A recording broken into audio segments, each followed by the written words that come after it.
This is a Defocus Media production. Audio Jungle. What's up, everyone? It's your favorite optometrist, Dr. Darryl Glover. And I'm Dr. Jennifer Lyerly, resident optometry nerd. And welcome to Defocus Media, optometry's #1 podcast, where we discuss the hottest topics, latest technology, eyewear, practice management, and more. So sit back, relax, and defocus.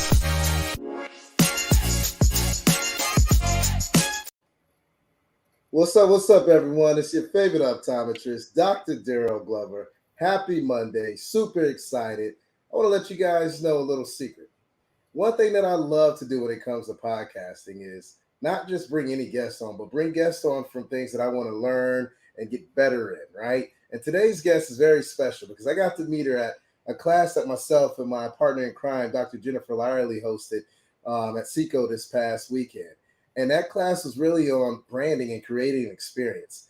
And we had great dialogue afterwards. And today I wanted to bring our guest, May Hwen, on to really discuss, how can we improve the optical experience? Because just 2 minutes of conversation with her really blew my mind to the point where I had to put my guest to the side that I was going to bring on today and bring her in, because this is something that all of us as eye care professionals need to learn and know more of. So it's my pleasure to introduce my new colleague, my new friend, May Hwen. How are you doing today, May? Hi, Dr. Darryl Glover. Thank you so much for having me. It's a pleasure. Hey, look, I'm super excited that you're hanging out with me today. And I just want to say thank you so much for showing Jen and I support coming out to our class this past weekend while we educated the whole world on branding and telling the Defocus Media story. Super excited to have you. And I really want to dive deep into how we can improve the optical experience. But before we do this, or before we jump into this, I really want you to kind of give us your background. How did you get into eye care? What is your why? Tell us a little bit about where you're located at, maybe a fun fact or something like that. But let's get to know May a little bit better. We need to know how you became that executive optician and optical consultant. So let's hear it from you, May. Sure. So I actually was a full-time musician and server at a restaurant, and I did some bartending as well. And I really wanted to get into the medical field because my American grandmother was a manager at a hospital. And so I was kind of patterning after her. So basically I took my creativity from music and I just drove all my creativity, all of my creative energy into the optical, even to the point where I wanted to, own my own practice like I do now. And so I have a practice called Chart Optical in Nashville, Tennessee, in Music City. Nice. And my music background actually informs a lot of what I do for my musician and performing artist clients. So because I have done what they do, it just helps me really understand what they're looking at, what their experience is, and what kind of lighting and different kinds of environments that they're, exposed to. And then my service industry background really informs me about how I have designed my points of service for my optical. So we're going to get into that later as far as what a patient at Chart Optical can expect in terms of the points of service that they're going to receive and how I can guarantee those points of service for everyone. I love that. And the one thing that I love that you have done with your career is you've taken past experiences, past professions or industries, and you've incorporated to the experience that you create for your patients. Sometimes as eye care professionals, we get a little lost in the sauce because we just think eye care. But the secret sauce is really thinking, what are other folks doing that's creating value to their industry? And you have become a master of that and taken from, the other two things that you love and brought it to one and really have helped to elevate the patient experience in your practice. Now, before we jump into this experience, you mentioned something. You own a practice. You're an optician as well, right? And you own a practice. So I really love to kind of break that down because you don't meet too many opticians that actually own a practice. Where did that come from?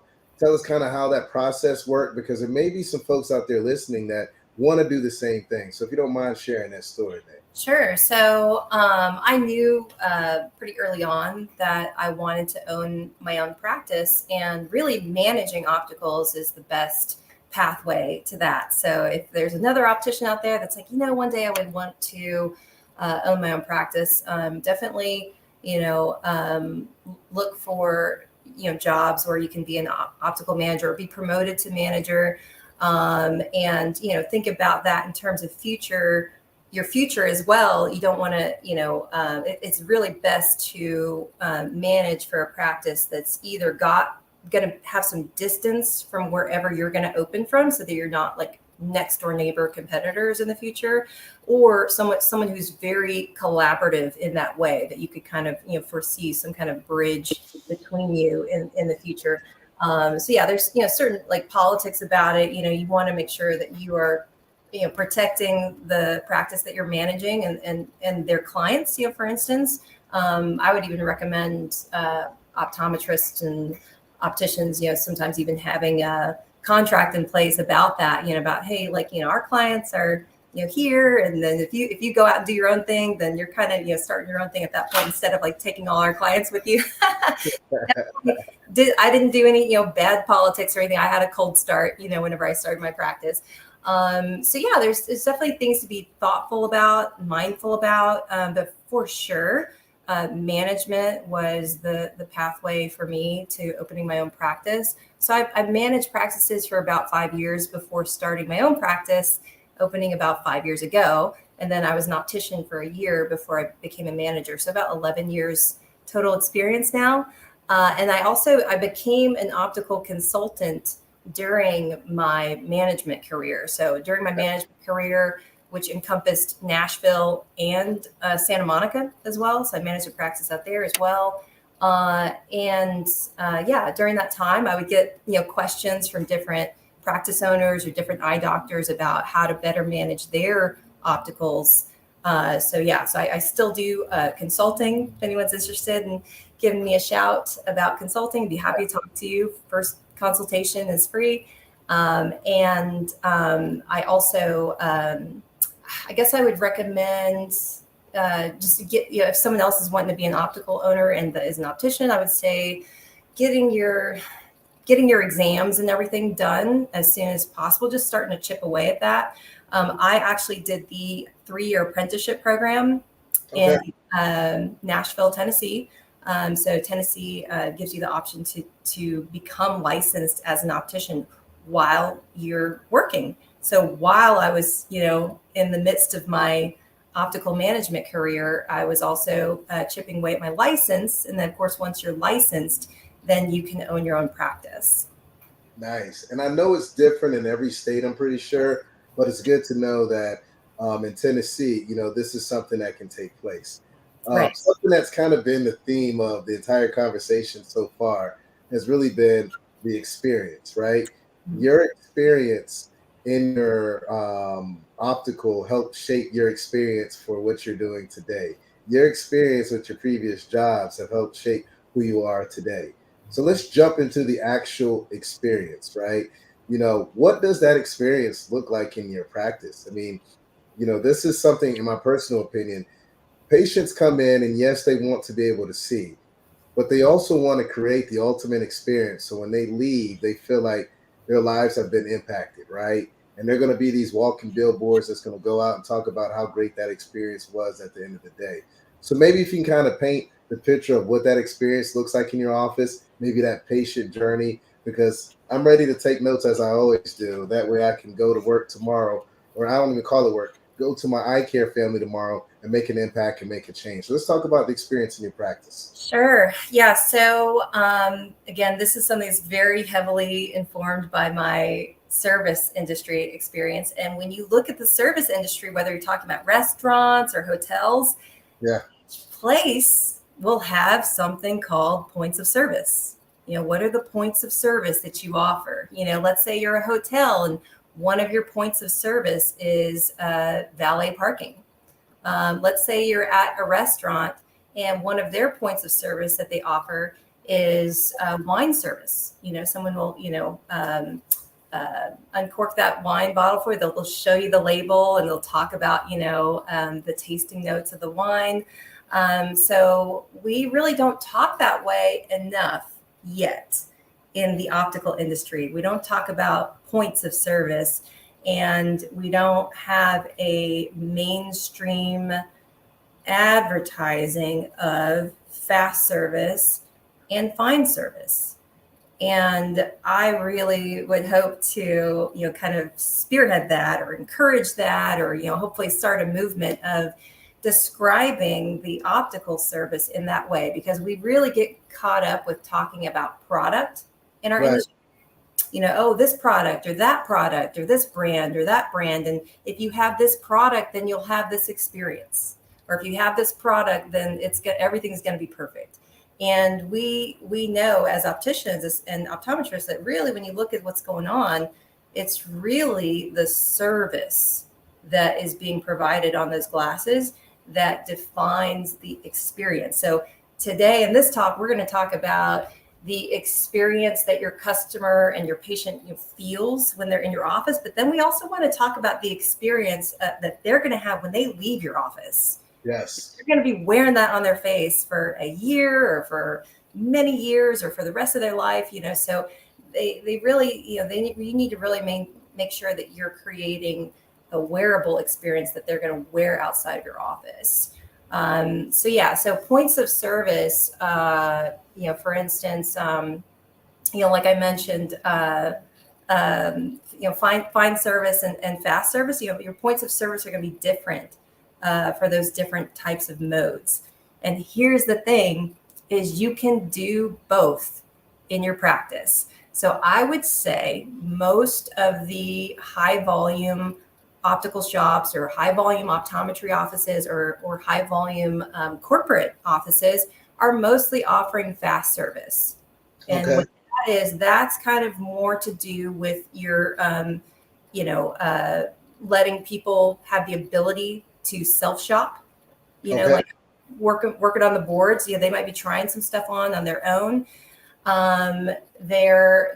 You might talk about that in terms of time. You might say that the whole entire experience or transaction can take place in about 15 minutes, or let's say 25 minutes, something like that. We can go kind of deeper into fast service and why it's not necessarily a bad thing. A lot of people, if offered fine service versus fast service, same as food, some people are going to choose the fast service, and it's important to have that and to offer that. But then let's get into fine service. Okay. So now we're getting into more of a situation where it would be much better to work with an appointment-based system, not necessarily appointment only. And I think that our industry also gets caught into a black and white situation here with, I can't be by appointment only. I've just got too many people popping out of the exam room every, 15 minutes, and I got all these walk-ins, and I wouldn't be able to do it. I would lose business if I were to turn people away and say, no, you have to make an appointment first. That's okay. You can have one or two opticians just being rock solid on the appointments, right, at their desk or in this area of the optical, or you just organize your appointments a certain way, and then the other opticians can carry the fast service. I love that. That makes perfect sense, because then you're really creating an experience for everyone that walks through the door, right?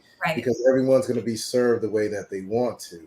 But to our mighty friend out there, Warren Marlin, elevate delivery of service to a stage experience. You got to just be able to read that patient that comes in, and that's something that's going to take a team effort, right?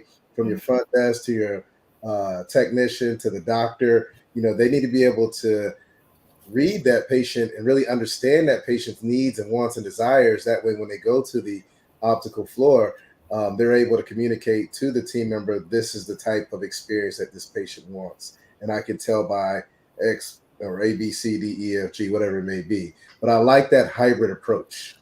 Mm-hmm. Yeah, I think that that's going to be the most applicable approach to most practices. Maybe, you might not be able to do a full on white glove service or, fine service 100% practice, but, you might be like 80% fast service to 20% fine service. Right. So by defining the service a different way, you can really start to do some beautiful things in your practice. So for instance, I don't charge for a fine service, but I do ask for a $75 down payment on the glasses if you have a fine service session. Because the other thing that we do at Chart Optical is we do not pressure anybody to buy glasses during that session. Some people need more time to think about it. Some people have to go and talk to their wife afterwards and show them the pictures from their session. Some people have to work something out with their insurance. Not everybody is ready to purchase. And because I am able to take that down payment to where my time was compensated, because that's just a service charge. Service charges are basically built into glasses, so what happens is that when they are ready to purchase, they can actually experience something where they basically are put down payment. So it's $75 cheaper, once they get into the actual purchase, which just kind of feels good to them and it feels good to the practice as well. So that we're capturing what we, gave out on the time. Yeah. And I would love to see insurance companies in the future create a V code for these services of an optician. There's not a way to bill for that yet, but don't wait for insurance to do it. You can do it yourself and just say, hey, look, this is actually free. It's just a down payment on your glasses. And so whenever you are ready, then it's going to go towards your next pair, and you can make it to where it never expires or however you want. And that was the next question. I wanted to dig a little deeper. If someone comes in and, we don't have everything for everyone, right? They may walk into your practice and say, I'm not finding the right frame. What happens to that $75? Is that something that's refunded back to the patient, or being that you've actually sat down and spent that time, they have the opportunity to come back and, try to find something, or is it something that you actually give back, being that you weren't able to service them? Yeah. I tell people that for my practice, it is refundable. I tell them, if you decide you're not going to buy glasses from my practice, then absolutely, we can just let us know and we'll refund that. In the 5 years of my practice, I have never had anyone ask for a refund in that way. I've had one person ask for it to be refunded, but it was because they got into a very luckily they were physically safe, but they got into a car accident where it was a financial disaster for them. Right. So he said, hey, remember when I was there a few days ago and I thought I was going to get glasses? Well, glasses are not in the cards for me anymore because I have to pay all this money because of this car accident I had. I said, absolutely, that's totally fine. Here's your $75 back. No worries. And she's still a patient at my practice, but just that time, it was just not a good time for her to do glasses. So yeah, you can decide to make it refundable, or you can decide that for your practice that it's non-refundable. And it's really important to define what your points of service are. Like, what are they getting for that $75? Well, I love this concept. And the thing that I love about it quite a bit is you truly do create more of a premium experience, right? People always pay premium for premium products and premium services, right? I just think about myself. I love Apple products, so I pay more money for those products. I love Starbucks, so I pay more money for Starbucks. I love Delta, first class, Delta Comfort Plus, so I pay more money for those services, right? Or for those experiences. So why can't we bring that to eye care, right? And there are patients out there that want these premium experiences and services as well. Because when you think about it, when you buy glasses, it's one of those things that's going to change your life, right? When you want this experience to be memorable, you are helping people see. You are helping people look good. Something that we say over at My Eye Doctor is that vision is everything. And it truly is. So why not create that experience that's going to give that patient that amazing experience day in and day out when they get their eyewear, that they can experience that when they're choosing and selecting those options. Now, we've all experienced that fast point of service. I want to kind of dig a little deeper into this fine service, right? Or this fine touch point. I'm a patient. I come in, I pay my $75. I sit down in your optical. What happens from there? Sure. So our points of service actually happen before you're even in the chair. Let's take it from the beginning then. Let's go back. Go Let's go back to it, May. Walk me through the experience and the patient journey. Sure. So at my practice, the eye doctor that we refer to is down the street. And so the optical is strictly just the optical experience. It's not competing with the medical traffic. But again, this is something that can work in an all-in-one. But because we're separate, my patients have the choice of eye doctor, and I actually help them with the scheduling. So no matter if they have a favorite eye doctor or if they have a specific, let's say they have a condition with their retina and they see a retinal specialist and they have to go see that eye doctor, so I become a helper with, whatever they need in terms of their overall eye care. And that includes, their optometrist or their ophthalmologist. So keep that in mind too, that sometimes your patient is going to need to be a mutual patient of another practice. And it's a really great point of service to be able to accommodate them in their total eye care experience, and to not make them feel like you're jealous of the other provider or that you're not going to help them when it comes to that cross communication. So that's something that I do immediately, is that I schedule their eye exam. I help them with that process. I do help them learn about their vision insurance. My practice, basically the patient experience is that they are in network for the eye exam.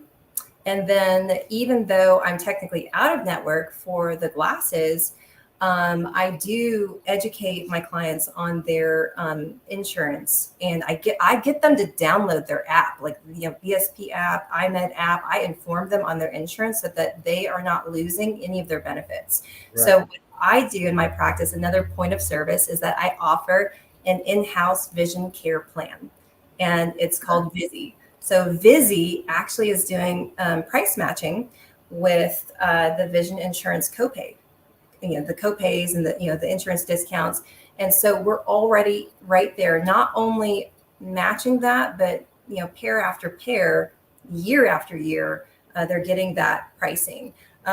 You can't really do that if you are in network. You're not supposed to, because it's a check into what your specific situation is to see whether or not you can do that. In Tennessee, health providers are allowed to have their own in-house care plans. That was actually a bill that was signed into law and passed. It was only a few years ago that was made very clear that we're allowed to do that. And then secondly, if you are in network with insurance, you often, if you look, you've signed contracts saying that, hey, people that are in network get this pricing, people that are out of network, it's the usual and customary. Right. So since I'm not in that, I'm able to offer that discounted pricing for everyone. So that's a point of service. And then helping, people become very strong and educated on their benefits, using their out-of-network benefits. Another point of service here at Chart Optical is that I process their out-of-network insurance claims with them and for them. They're usually doing it themselves on their app, but I'm guiding them so that, some of that insurance jargon is a little confusing to them. So I just make sure that they get it done. If they can't get it done while they're in my practice, I tell them we can set up a Zoom meeting or phone meeting, and I can help you walk through that process so you make sure you're capturing your benefits every single year. Another point of service is we go over their current collection. So let's say now they are in the chair, right? This is one of the first things that I do. And so I tell them, when I'm making the appointment or, when they get an email confirmation or they're on the phone, I tell them, bring in all of your old glasses. I'm talking even sunglasses, computer glasses, bring it all. I want to see it all. Yeah. I tell them I want to see it because first of all, you get a free adjustment. You might get some free nose pads replaced while you're here, just bring it for the free adjustment. But we also like to do an overview. And the reason we do an overview is because it's like what Bob Marley said. If you know your history, then you would know where you're coming from. Nice. Right? Very Buffalo Soldier. So the physician side coming out of you, right? that musician vibe. I'm not mad at you. So look, if you don't know where your patient is coming from, how are you going to know where they're going to?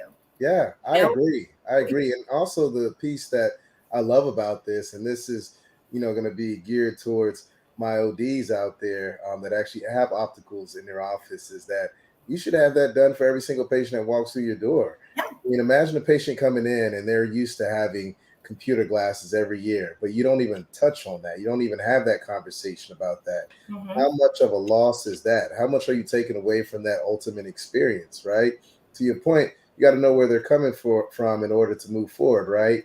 And even thinking about when they get to the eyewear consultant, the optician, and they're having that conversation, and they're building with each other, and say they want to get multiple pairs, but maybe the frame price is just a little too much. Why can't we reuse one of those frames that they currently have right there to get them all the options that they want, because they already have the frame there? There's been so many times that I've had patients come in and they're like, oh man, I left my frames at home, Dr. Glover, but I want to get that computer pair, but I don't want to buy a new frame. If you have them bring them all at the exam, then you have an easier way to have that conversation, but make it easier for the patient so they don't have to go all the way back home and come all the way back in and get that second pair of glasses as well. So I love this. And if they do forget it, you can ask them, can you show me a picture of you wearing it? And sometimes they'll go into their Facebook and they're like, yeah, this is it right here. And so you can tell that it gives you a lot of information, even just from the picture. And then you ask them, how old is it? And then they might say, oh, it's from, such and such budget collection from 8 years ago. And then you already know. You're like, oh, okay, like I wouldn't recommend putting lenses in that one again, because you just told me that the age and something about the manufacturer. Right. 100%. Yeah. Yes. Don't have to have it. I love having it in my hands and having them try it on. You'll find out whether or not they've been opting into anti-glare or polarization, or you can, do your little verification with your anti-blue light pen and see if there's really anti-blue light. I've done that and found out actually there was not anti-blue light protection when they thought that there was. And so you can pick up on what went wrong and what went right before. So what went right, you want to keep that going. It's like they already experienced something good before, and you want to keep that rolling. Yeah. And if they had a bad experience, you want to avoid that at all costs. You want to avoid that at all costs, and you want to make sure everyone on your team knows about that as well. And that's something that I love to do whenever I do a handoff to my eyewear consultant or optician, is really break down that they had a bad experience, and whatever it may be, they have come to us because they've heard that we're great and that we can find the right solutions for them and kind of build from there. Now, something that I want to kind of pivot to it and jump into more of is really, when that patient's sitting in that chair and you're having this conversation, you're having that dialogue, what does it look like outside of the frames that they brought into your office? What does it look like when it comes to finding the right frame solution? Sure. When it comes to finding the right lens solution? Maybe if you could walk us through what it looks like when you're doing this fine way of approaching the patient. Yeah, so this is another thing that my patients really are thrilled about, is that because I am doing fine service by appointment and I'm doing my intake information beforehand, I am already starting them off with a small collection of eyewear that's already been curated for them. Oh, okay. When they hit the table, they've got frames looking at them that are meant for them. Nice. In terms of size, style, maybe they told me something about what colors of frames they're looking for. It sometimes, as I'm booking people, let's say they're booking kind of last minute, they didn't have time to tell me all that, I'll just put a little teaser tray of different shapes and sizes and just have something to start with. But usually I've actually got real information about what to start them with. So that's another thing that's unique to, fine service. And just the guided tour through the eyewear that would be something else that's, unique to fine service or white glove service. So yeah, they're not trying things on alone. I like to compare that to an experience I have. I was 10 years old. I went to the Coca-Cola factory in Atlanta, where we just were. And as a child, I didn't know what some of those flavors were. The flavors, most of them were named, but I didn't know what most of those flavors were at that age. And so I was trying little tiny cups of Coca-Cola, not knowing what was about to happen. Right. Something got swallowed that was like, whoa, that tastes terrible. So that's the experience that you can avoid when you've got a guided tour with a great optician. But May, let me, and maybe there's more to it, right? So I get you get that information ahead of time, and maybe they'll send you pictures, but the one thing that we never want to do is judge someone when they walk into our office. So how do you bring different frames to the table in regards to price points, right? I mean, is it a survey that you ask, or do you bring a little bit of everything to the table? What does that look like for those that may want to implement this into their practice? Yeah, I boldly place every price point on the table. We start there, and it gives me an opportunity to talk about craftsmanship from the beginning. Gotcha. So I tell people, hey, this is our budget collection. That is more mass produced. So we are using kind of more like metal alloys, where over time it might corrode after a year or a few years. And if they've shown me their collection, I can compare it because like this one that you got, that's a mass produced collection. This is what to expect. And then I tell them, give them that craftsmanship overview all the way up to my luxury collections. So I have budget, ultra budget, affordable luxury, and luxury collections. Gotcha. All the way up to where we're talking like $1,000 to $2,000 per frame, just for the frame. If they want something that's gold plated and diamond studded, etc. You're fancy over there, I see. We got that nice stuff over here. So it sounds like it's a tier system in a way. Yeah, so there's 4 tiers. There's 4 tiers. And so I like to have something from all those 4 tiers on the table immediately. And it starts a conversation to where I know how they feel about each thing. So they might get really excited about the luxury collections, or they might say, that's just not my style. That's too flashy for me. Right. And so it tells me how to guide them through the rest of the eyewear. In that first teaser tray, I become so intelligent about who they are in eyewear that then they get to be impressed with the rest of that fine service eyewear session, where they're like, oh my gosh, like she knows me, she gets me, she understands me. So, based on whether they tell me like, you know what, I don't want to really look at metal frames, or I only want to look at this mid-range collection, or, just whatever they tell me, I'm honoring that feedback. And if I deviate, if I see something where they said no metal, and then I'm like, oh, I know you said no metal, but this one is just so good for your face shape. And I just want to rule it out and just tell me, so it's not like I can't go against, what they originally did. Right. But you're not purposely just going and grabbing a bunch of frames that they're not a fan of, right? So let me ask you this, because I want to break this down a little more. I want to get a little more granular with this, May, if you don't mind. So when you have that tray in front of them with these different items or these different levels, do you let them first touch the frames and pick the one that they gravitate the most, or do you start the conversation off and hand them the frame? Like, how does that conversation go? How do you guide yourself through it? Because I know you're going to go with whatever they say, but is it just here's the tray and they pull a mid-level one out and then you start building off of that, or what does that look like in more detail? Yeah, so I do tray presentation. So similar to what you experience as a practice owner at Vision Expo, that's how your frame reps do it. That's how your frame reps sell you product. So I look at that and I'm like, I don't want to change anything. I love that. Gotcha. I did the first time I did the tray presentation with one of my VIP clients. Listen, this dude's got a lot of money, but when I opened up that tray, that satin tray, and I did this whole white glove presentation, he sat up straight and he was like, I feel like a rich person.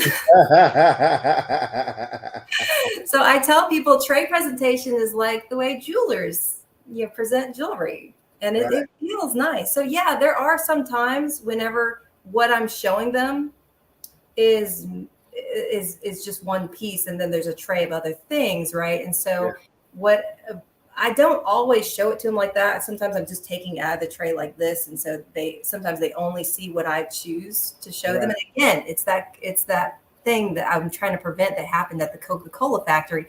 I want to create an experience where everything they try on is meant for them.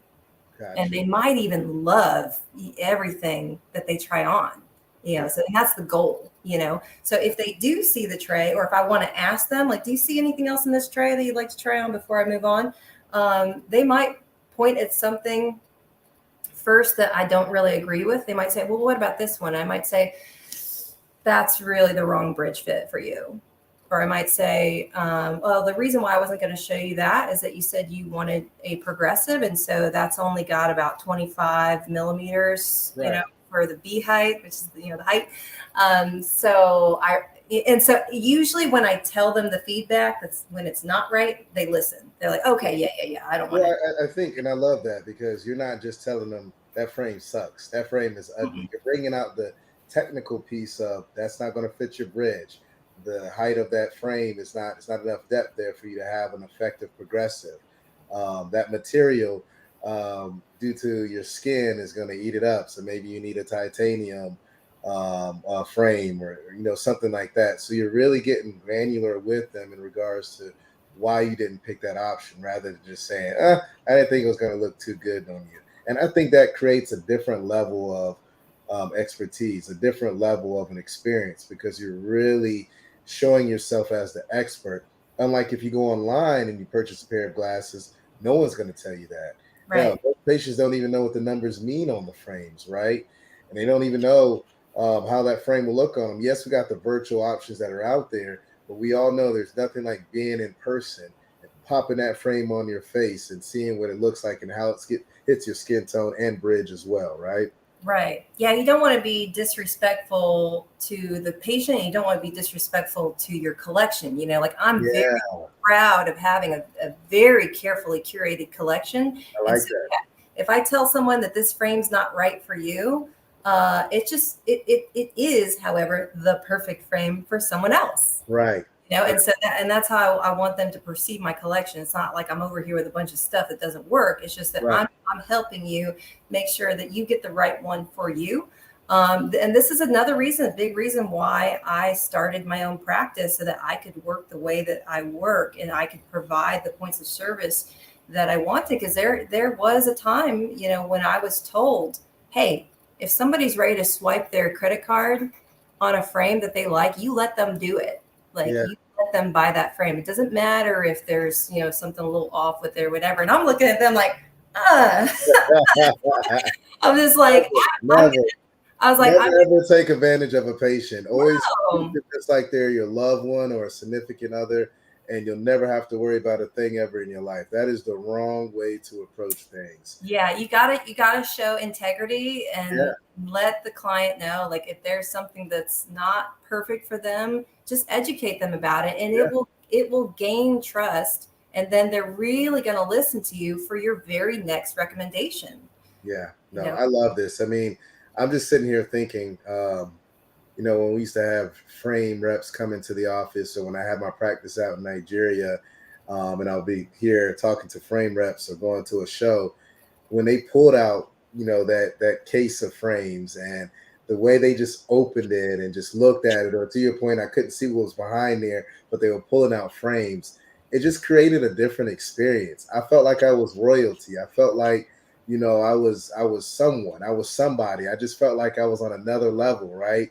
So when you're talking about experience, when you're able to pull those out rather than go to a frame board that everyone has touched everything on, that really creates that ultimate experience. And that's what we need to bring to our practice to improve that optical experience. Again, what are we doing to think outside of the box?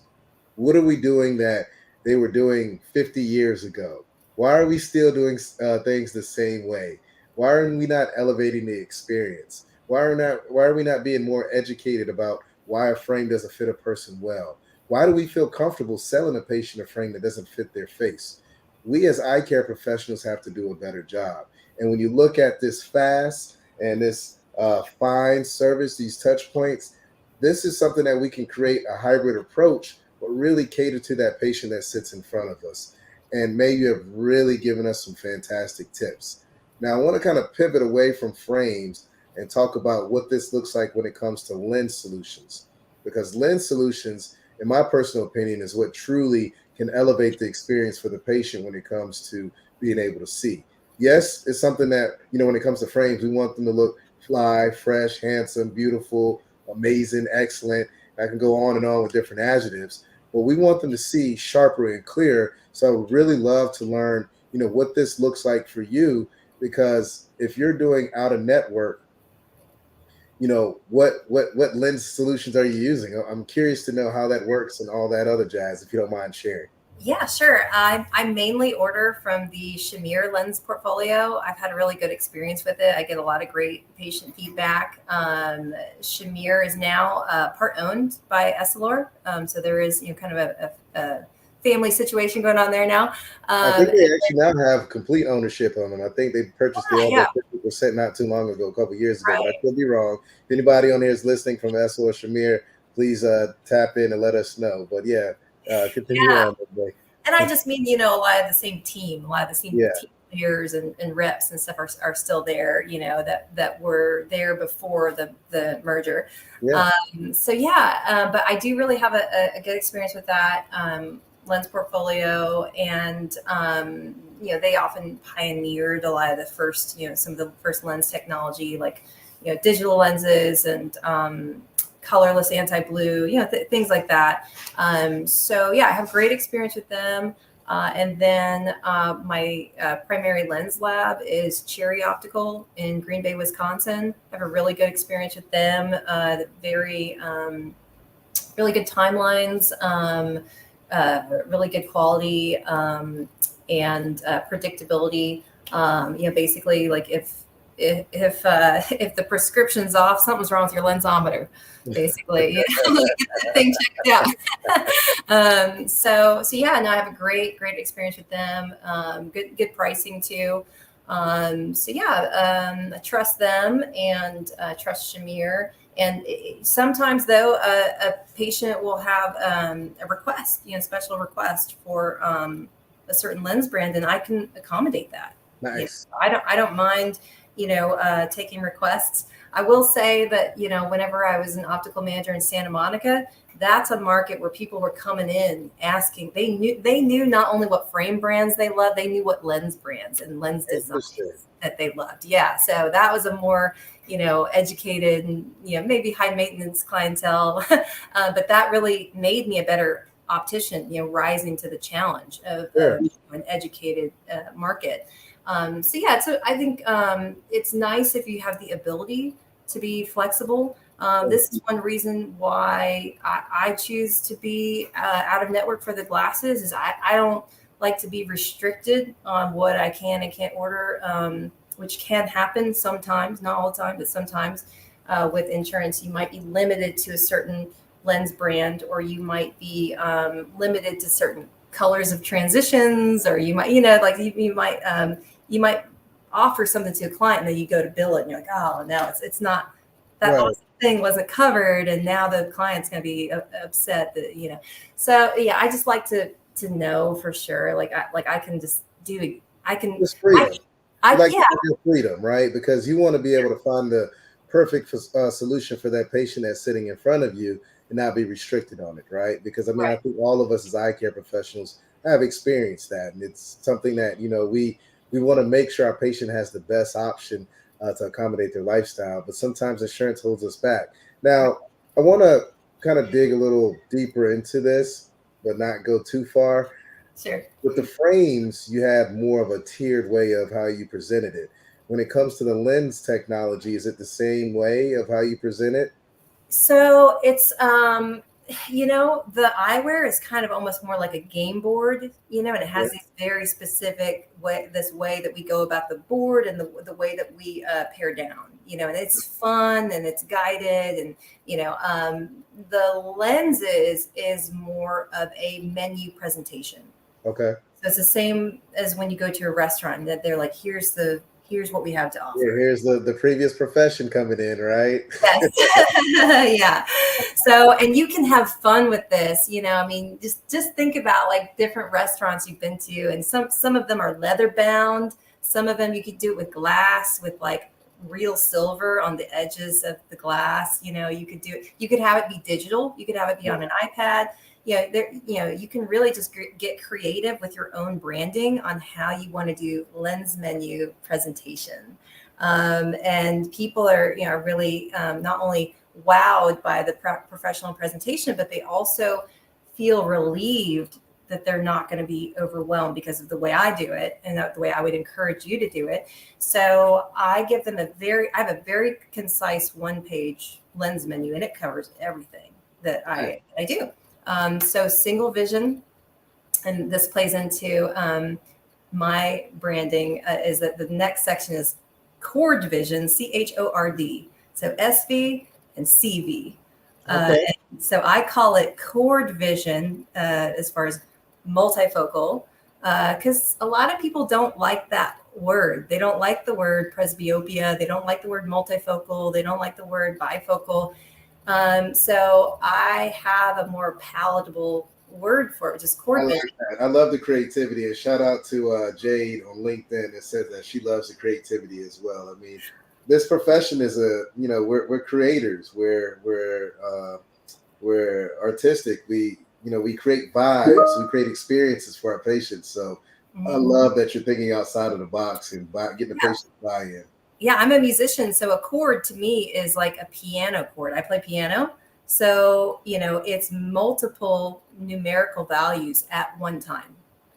Whereas single vision is like one note, right? If you're singing one note, like a singer or a trumpet player, you got one note at a time. That's single vision. But if you've got chord vision, now you're dealing with multiple numerical values at once. That's like a chord. I love it. Again, experiences, right? Previous experiences shaping your future and how you move with your patients. I love it. I love it. And I just give them a very concise package. It's already preloaded with premium anti-glare coating, 2-year warranty, UV, scratch coat, everything's already loaded. Yeah. So then I also don't sell CR39, and I don't offer polycarbonate. Sometimes I have to do polycarbonate because of what, transitions color they want to do, or something's going on where it limits me there. But for the most part, I start at Tribex. And then I have, 2 options for high index if they want it to be thinner. So really every single client is just looking at a couple different options, right? Okay. So if it's single vision, we've got the digital wave lens and the digital world lens. Digital wave is like a sound wave or an ocean wave. It's just kind of, it's simple. The digital world is like, we're opening up the whole world to you. So digital world is something more like a Shamir Relax or like an Essilor Eisen lens, to where you just have more functionality and it's doing more for you. I sell that for $50 more. So when they're looking at that package pricing, they're just seeing the price difference in those. It's just very simple columns, just exactly the way you would expect a bar menu to look. Right. Okay, here's the whiskeys, here's the vodkas, and so it just looks very clean and presentable. So all they really have to choose is, do you want these extra features or these extra, technological enhancements, and how thin do you want it? Yeah. And that's really, and some people are not even going to be eligible for the high index because their prescription's so low. So they're really only going to have the one choice for the Tribex. And so for the progressives, again, I just give them 3 options and they move in increments of $100. Okay. So if you want to do the cheapest one, it's going to be more of a generic package. So a generic, like a lab brand, for instance, progressive with a lab branded anti-glare coating. Still good. Still got the 2-year warranty. I'm still trying to make sure people are in the good stuff. They would really have to twist my arm to try and downgrade or something. That really doesn't happen very often. I'm not selling like standard anti-glare coatings or like more basic products. I'm up here in the premium products, like on every person. So that's it. Yeah, they just have very small choices. And then a very short list for the add-ons, if they want anti-blue light or transitions. And so it's a very pleasant, very concise experience. I don't overwhelm them with I remember my first job as an optician, there was just this big binder and it had laminated pages and there was 50 pages and you have to go through all these different products to figure out what they're going to choose. And that's just too overwhelming and too unpleasant. It's better to make it an experience like we're talking about. And I love that with the breakdown of the lenses, it's kind of like a menu, right? And we all go out to eat. So when we see something that's similar to something that we're used to, it makes it an easier conversation, right? It's not something that's too overwhelming. So keeping it simple can really go a long way. Right. Now, I have a question for you. I want to kind of circle back to something you touched on. You mentioned 2-year warranty. That's a long time, right? So when you say that, it makes me wonder, how frequently are your patients coming back into your office?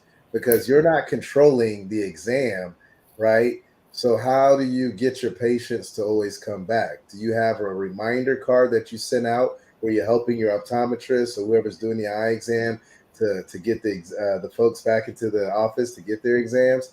But how do you keep tabs of making sure these patients come back every year? Yeah, it's really important to remind people that they're due for their annual exam. And so, reminding them about that and then reminding them that it's also to check their health. It's not Right. just about the glasses prescription. I really stress that with my clients that really want to know if there's anything medically wrong with your eyes or, there's so many different eye diseases, eye viruses, and I'm not trying to scare you, but I just go ahead and get that screening done. Whether or not your prescription has changed, that's like secondary to, I want that health check done for you first and foremost. So yeah, sure enough, sometimes people will, tell me hey, I don't, my prescription hasn't changed that much. And I don't need, my glasses that you sold me are rocking. They're awesome. Yeah. I don't need anything right now.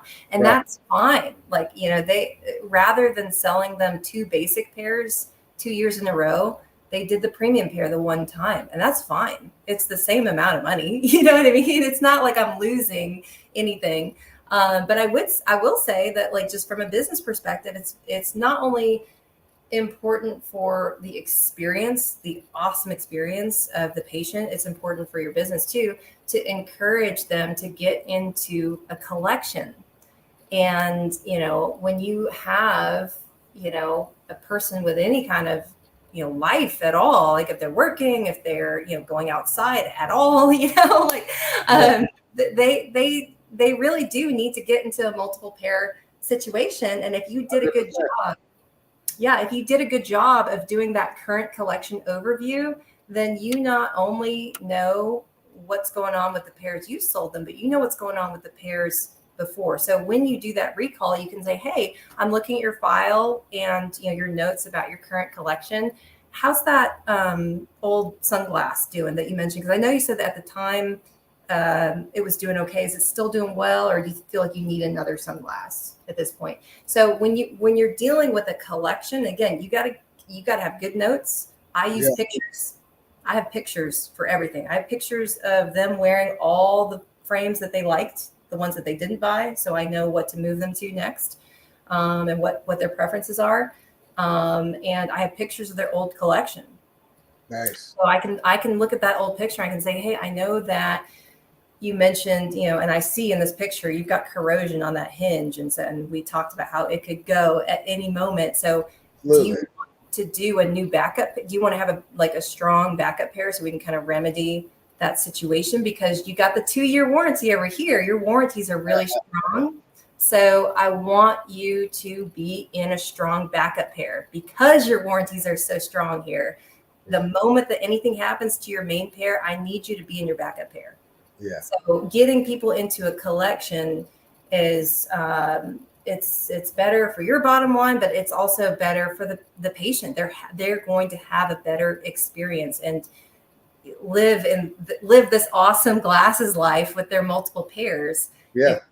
Educate them that way. So, and 100%. I mean, I do it day in and day out. I prescribe solutions for whatever pain points that my patients experience, right? If they live in front of the computer, and I'm going to write out a computer progressive or computer single vision. I'm going to have the right blue light protection, the right no glare option. If they spend a lot of time outdoors, we're going to talk about sunglasses that wrap, or sunglasses that has a bigger face, bigger temples, something that's going to give them the ultimate protection, right? But I'm going to accommodate their lifestyle, make sure they have the true solution that they need to get through their daily activities. This is all great. I love this. And I also want to push, every year when those patients come in, annual eye exams. We got to have those annual eye exams. So continue to partner with your optometrist that you're working with to make sure that we get those patients in those chairs every year. To the point that you brought up, we got to check the ocular health. Your eyes tell so much that's going on with the body that you want to make sure that that patient is living a healthy life, right? But then also we're able to take, what we find with those eyes and find the right frame and lens solutions to accommodate some of those medical conditions that we may run into. Now, May, I could talk to you all day. This has been a fantastic conversation. But before we leave, I really want to, just kind of give you the floor. And, is there one thing, one pearl, one piece of information that you love for all the people out there that are listening or watching this on YouTube? What would be that one pearl that you like for them to take and always do day in and day out, or start tomorrow? Yeah, I would say it's, as a practice owner, it's really important to have a mentor or a consultant. I know it can feel really lonely. Entrepreneurship can feel really lonely. And so, I love, for instance, supporting other opticals and other optometry offices as a consultant. If you mention this podcast, I'll give you half off of the first paid session, and the first session is always free anyway. So yeah, having a mentor. I have a mentor, Julia Gagosha is my mentor. And she's the truth out in LA. Look, when I first got heavy into eye care or eyewear, I would just stalk her Instagram feed or Facebook feed just to see what she would put out. When you talk about someone that just has incredible taste, and I think she can close her eyes and just feel someone's face and fit them with the perfect frame option. I mean, she is that good, and I got to get her on the show. We were supposed to do this many months ago, but she's due. So I'm gonna holler at her and get her on. So I'm glad that you brought her up. But sorry to cut you off. But she's a guru and an encyclopedia, when it comes to glasses. Yeah, so she's so inspirational. I love her. So yeah, it's just great it's really important to have like a North Star, someone guiding you. So just, a team player that, can help you on your journey. For sure. That would be definitely my biggest takeaway. I want to give a shout out to TC Charton too. I just got asked to be in their campaign. So it's Asian Fit Eyewear. Nice.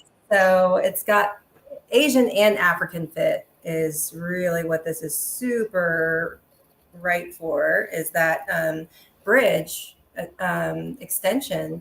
That it's just built back a little further because, I'm half Asian and I have a flatter bridge. And so people of Asian and African descent just have that flatter bridge. So This was the first collection where every single frame, like the bridge fit, every bridge fit my bridge. And that had never happened before. So I'm really excited about this collection. I just curated it for my practice, and I was asked to be in the eyewear campaign that's being released this month. So you'll see the ads come out, and you'll see them at Vision Expo. And Alexandra Peng is the designer. She's based in Dallas, and she told me she wanted to shoot Asian and Black musicians in Nashville. And I was like, oh my gosh, like that's my band. Like my band is all Asian and Black. And and so me and my bandmates and some other friends of mine, I helped book the rest of the models and musicians for the shoot. So I have an Asian arts collective here in Nashville. It's called Sticky Rice Collective. And so, I was a great person for her to call and kind of get her connected with who she needed. Fantastic. That is fantastic. Congratulations. And, I'm glad that we're ending on that. I mean, one thing that I'm a big advocate for is, creating more diversity in eye care, but making sure that we have products and services that accommodate everyone in eye care. We have to have inclusive eye care. It is a big deal. Patients come in and they want to find the right frame solutions that's going to accommodate their faces. And it's very important to make sure that you have those products and services in your office to make sure that those patients feel comfortable and inclusive and belong there, right? So it's very important to make sure that we take it to the next level. I want to give a shout out to Jade, who's been watching this live stream the entire time. She left a comment. This has been jam-packed with some amazing stuff. Thank you both for making this optometric industry more outstanding. I really appreciate you, Jade, Warren, and everyone else, Esther, that's been on this call the entire time and just giving us all these amazing comments. May, if someone wants to get in touch with you and do that consulting, what's the best contact information? Yeah, you can call 629-888-1121. That's the best phone number to call or text. That's the Chart Optical business line. And then my email address is May, M-A-Y, at chartoptical.com, CHARTOPTICAL.com. And socials on Instagram and Facebook. For me, it's May Hwen, MAYHWEN. And socials for Chart Optical are all just at Chart Optical. So yeah, definitely get in touch. I love it. And thank you so much, May, for being a part of this show. Friends, colleagues, everyone out there in eye care land, remember, points of service is the key. You have your fast or you have your fine. Most of us deal with the fast, getting patients in and out, but doing it in a way where we're impactful, right? But this fine way of doing things can really elevate your practice and take it to the next level. You want to make sure that you have a system that's really going to allow that patient to spend a little more time. You want to have frames that are going to accommodate that patient, but you want to just make sure you're creating a true premium, premier, just out-of-the-box experience that they have never experienced before. And May, I want to thank you for bringing this to my attention, because this is something that we need to look at, possibly take the hybrid approach, possibly pick whichever one that we want to implement into our practice, but have ownership of it and make sure that our patients ultimately just get the best experience regardless of whatever it is. It's your favorite optometrist, Dr. Darryl Glover. Stay healthy, stay positive, and stay blessed. And until next time, peace. All right, colleagues, and it's a wrap. Thank you dearly for hanging out with the D-Focus Media team. We hope truly something resonated with you. And if it did, be sure to give us 5 stars and make sure you follow us on all social media platforms: Facebook, Instagram, Twitter, LinkedIn, you named it. And our handle is at D-Focus Media on all platforms. And until next time, be sure to keep it 2020, and we look forward to seeing